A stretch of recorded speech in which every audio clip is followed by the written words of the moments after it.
Hello. Morning. Actually, it's afternoon. It's El Jefe here. Wanted to give you an update on the sunflower fields. Tried to shoot a video this morning and it didn't turn out very well. I'm going to try it again this afternoon in between some rain showers, believe it or not. The weather has definitely changed and much more tropical. Getting rain almost every day. Not a whole lot, but we are getting rain and the ground's getting, you know, re-moistened and stuff. But I'm gonna spin you around the sunflower field number 2. As you can see, the flowers are just about finishing up. Just a few still have the bright yellow. Most of the rest of them, the petals have dropped off and died, and the heads are starting to turn a darker brown and are just loaded full of seed. So if you look in here, you can see all those seeds in there. If I take those out, I mean, that is just crazy how much seeds in there.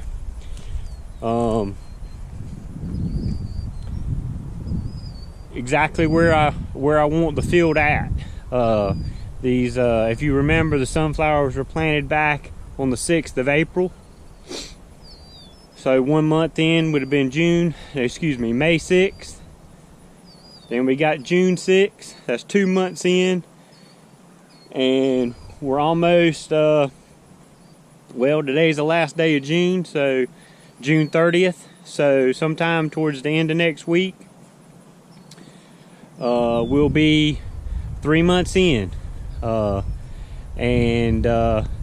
only that, you look at July and August, and then right there around Labor Day is opening day of dove season. So everything is on a time schedule, and in order to get the field where it needs to be so the birds can find it and build what I call a strong feeding pattern, they need to be at this stage now.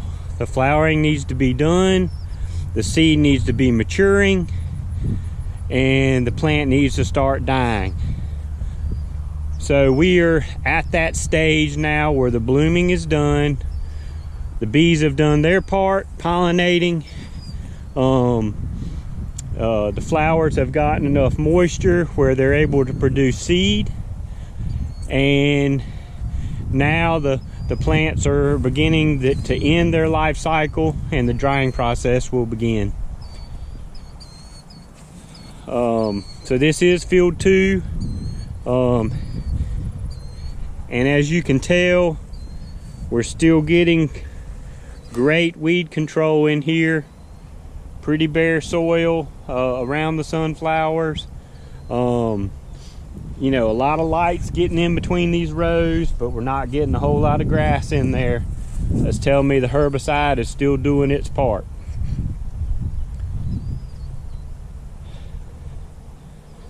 So we've been through the planting in early April, a good herbicide put down,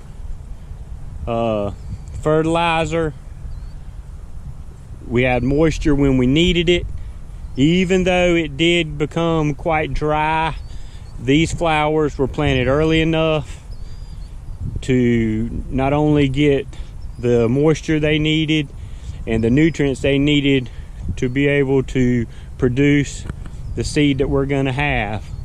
So now we're at the stage that they're starting to die and they'll be drying out.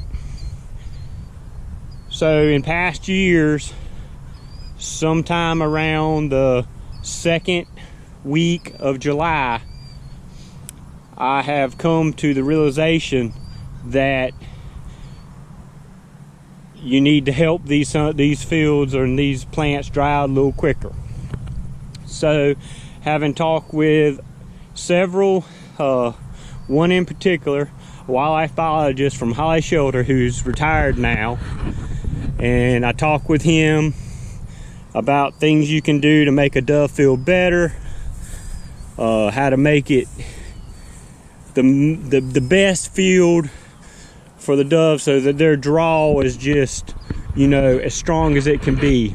And he told me that when these fields start to, the flowering's done and the plant is starting to die, he said you can hit it with Roundup. Since the seed's already produced, all you're doing is wanting the plant to go ahead and dry out. That speeds the process. It kills the plant quicker, and the plant itself will dry out quicker, and the seeds will become more available to the birds at a much faster rate. Now, I've never had clean fields like we have here. This is by far, and if you look down that row there, the cleanest sunflower field that I've planted in probably over 20 years. I'm gonna take a break in the action here. Look at that sunflower head. I mean, that sucker is every bit of probably 10 inches across, and the stalk on him or her 50 cent, baby, 50 cent diameter. That's a big plant. Got several of them around here. But going back to it, the other reason for rounding up the field as well was to kill the grass between the rows. So I'd have some drop nozzles, I'd have some regular height nozzles and everything at the same time, trying to clean the field up of grass and other stuff to make bare ground, as well as drying the plant out. Well, the grass isn't going to be an issue this year. There is some of it in spots, don't get me wrong, but 90%, somewhere between 85 and 90%, we're clean. So the question is can these flowers dry up on their own quick enough to where the birds can start, you know, retrieving the seed from the heads, you know, early enough in the year to where you get that strong draw for a dove field, which is needed when you're gonna hunt it multiple times in the same week, or, you know, back-to-back days or what have you. That way you just don't run the birds out. It has been my experience over the years that this field needs to be totally brown and dried up by the 1st of August at the latest. That gives the doves the whole month of August to feed. They come here in the morning at daybreak off their roost, they feed, they fly out to the pines, pick up some grit when they come back in the afternoon, come back into the fields, feed some more, go to roost. And they do that for 30 solid days, and they will, because there's going to be enough seed here to provide them with all the nourishment they need. They got grit on the driveway, they got cut downs around, big stands of loblolly pine. So everything that they need is here. And when they get that long feeding pattern set up on top of a strong food source that's readily available for them, when you come into the field on Labor Day Monday, like we will this year, and hunt, and you shoot 6-8 limits, you will not drive the birds out.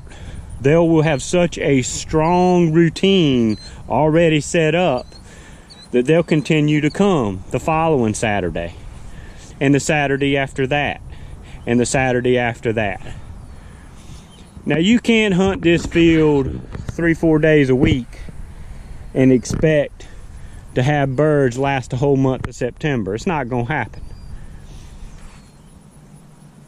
You have to limit the pressure to, you know, 1 day a week. You know, in the past, the Saturday before Labor Day has always been the opening day of dove season. However, in North Carolina, if that Saturday falls in August, you can't hunt that Saturday. You have to wait till Labor Day Monday. This year is one of those years. So our first day to actually hunt mourning doves this year will be Labor Day Monday. So we'll hunt that Monday, and then more than likely we'll not hunt again till the following Saturday. So, you know, the doves are going to get a 4 or 5 day break in there, which will probably be beneficial. And during that time, you know, we hunt on Monday, Wednesday, Thursday, I may run the bush hog through the fields, and, you know, just bush hog one set of rows just to put some fresh seed down on the ground and kind of stimulate a feeding frenzy, if you will. Now, I don't have a high boy sprayer, so what my sprayer will allow me to do is it'll allow me to raise the booms till they will be right at the height of the sunflowers or above. That way when I spray, I'll knock down the sunflowers on the row that I drive the tractor down, but I'll spray across top the other ones without knocking them over. Trying to keep these plants dried up as quickly as possible, but standing upright, because that does a couple things. One is when these flowers dry off, as you can see right here on this one, it's starting to dry out.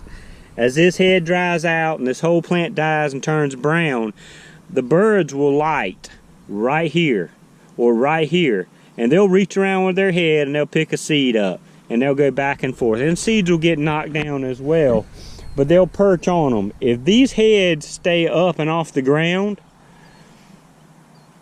and if you get rain or whatever, the seed will still stay manageable and the birds will enjoy it. But if that head goes to the ground and goes face down and hits moist dirt, it'll germinate, and you'll get 150 little sunflower plants coming up, of which the doves care nothing about. They want the seed.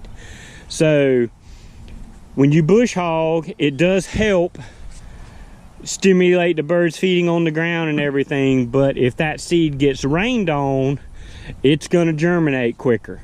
So leaving them up, drying them out and leaving them up is probably a better option. In fields where you got a lot of grass, you don't really have that luxury. You need to spray it and you need to bush hog it to try to create some open areas between the rows, but we got that. We've got that set up. So this is field 1. We made it up here. We've been kind of walking back and forth a little bit. We're at a great spot right now, but we're also at a time of year when these sunflowers are a little more susceptible to getting blown over, as you see one here laying on the ground. The reason for that is, as these heads mature, they get heavy. They're full of moisture still, and they're heavy. Well, the plant itself becomes a little out of balance. And if you get a thunderstorm with a strong downburst of wind or just a strong gust of wind, it can blow them over, because that head will pull the plant to the ground because of it being heavy. But as these things dry out and the moisture is evaporated, you know, that unbalanced stage pretty much goes away. So we're where we want to be, but man, we want these things dried out as quickly as possible so that we don't lose them to a high wind or tropical depression or hurricane, you know, because, you know, from now until dove season and in the week of September, even in October, North Carolina, that's hurricane season.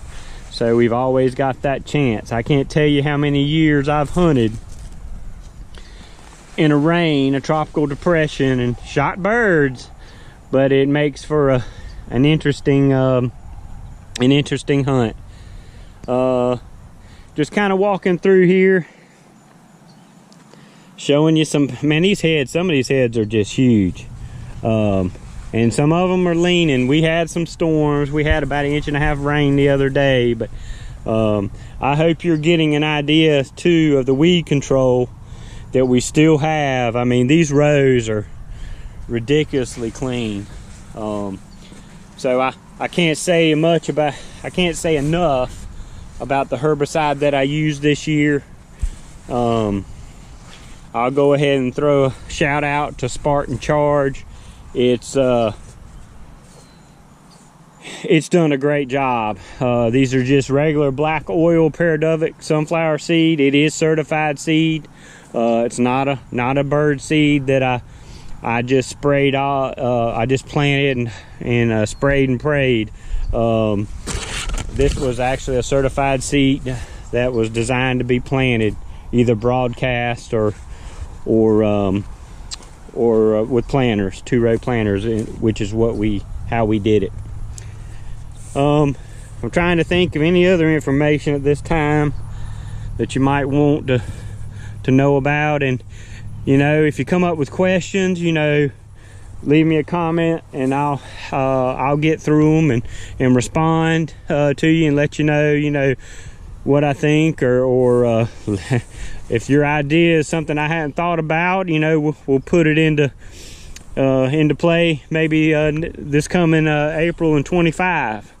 Always open for suggestions, as well as, you know, just comments of if you need some questions answered that I haven't answered yet on my channel, on my videos. I'd be happy to let you know what I've done and why things turned out this way. But as you're seeing here, what a great field of sunflowers. The pretty stage is gone. I call it the pretty stage. You know, the bloom doesn't last long, depending on rain and weather. It's likely it could last a month, or it could last just a couple weeks. And you know, really about the first part of June it came in, but shortly after Father's Day, by about, I would say, the 24th or so, the bloom was gone, and it was starting to really, the heads were really matured up. That's, you know, that's about a wrap for now. Again, you know, leave a comment, like, share, let everybody know about what I'm doing. You know, if you've got questions, leave them in the comment section. If you want to know, you want me to elaborate about some of the discussions we've had. Still got to do a soil test. We're going to see what went on in these sections of the field in number 2, why they didn't produce like the rest of the field. And in about a week and a half, I will drop another video in preparation of what I have come up with as far as how the flowers are drying out. Are we going to spray some? Are we going to let the field kind of run its course on its own? Am I going to do something different this year than I've done in the past? I hadn't decided. But this section here is the problem section as far as the soil. We've got some issue going here, and we're going to get that resolved. And I will let you know what that result finds. Like I said, I'm going to take a soil sample down there, somewhere in the middle, somewhere right up in here, probably left and right. I'll probably dig 4 or 5 8 to 10 inch holes, mix that stuff together, and box it up, and send it off and see what they say. So as far as that goes, that's a wrap. It's El Jefe. I appreciate you watching. Like and subscribe, and we'll keep this going. And I'm going to talk to you maybe within the next 3 or 5 days about a little hunting area I've got in the back. I planted some trees to help provide isolating an area, trying to make it a little more used by not only deer but quail, rabbits, other small game. It's been going on for probably about 8 years now. I do plant some different kinds of seeds and stuff for them to eat, as well as I've got some hybrid whitetail chestnuts in there, some persimmon trees, and I kind of show you what I went through when I first planted them, why it's taken so long for them to really take off, but they look really good right now, and the things that I went through. It'll be real interesting. That's really a work in progress. I'll be honest with you, I'm a little better on planting sunflowers than I am with other wildlife food plots, but it's just I've done the sunflowers longer. And it's June 30th. It is the afternoon. Not sure of the time, but we have some cloud cover and everything, and I wanted to come back out and make another video since this morning was a failure. And this is El Jefe. I'm gonna give you one more look at the field, the bottom of field 2, and I'll talk to you soon. El Jefe out.